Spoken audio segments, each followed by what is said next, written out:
শ্যামলীকেও বউ বলে মানব না, আর অহনাকেও বিয়ে করব না, গাছেরও খাবো আর তলারও কুড়াবো। এটার একদম পারফেক্ট এক্সাম্পল হলো এই যে এই মিস্টার অনিকেত মল্লিক। মা সবসময় বলে যাবে, শ্যামলী তুমি কেউ না, অনিকেত তোমাকে বউ বলে মানে না।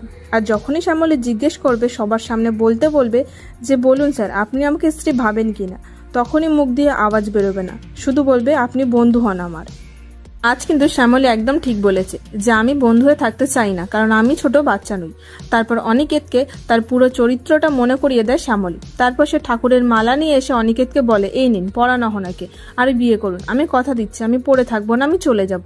কিন্তু অনি যে এক মস্ত চালাক স্যার, তাই তো শ্যামলীকেও ছাড়বো না আর অহনাকেও বিয়ে করব না। তাই কি করলো, নাটক করে রাগ দেখিয়ে বাড়ি ছেড়ে বেরিয়ে গেল।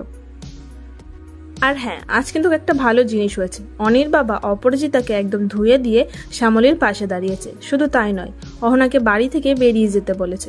সো এখন দেখার কি করে অনিকেত, সে বাড়ি ফিরে শ্যামলীর সাথেই থাকে নাকি এবার সেই অহনার সাথেই তার সেই আগের ফ্ল্যাটে ওঠে, কারণ অহনাকে কিন্তু অনির বাবা বাড়ি থেকে বেরিয়ে যেতে বলেছে। দেখুন কোন গোপনে মন ভেসেছে সোম থেকে শনি রাত 8:30টায় শুধুমাত্র জি বাংলায়। এরকম সমস্ত আপডেট সবার আগে পেতে অবশ্যই আমাদের চ্যানেলটি সাবস্ক্রাইব করে নিও।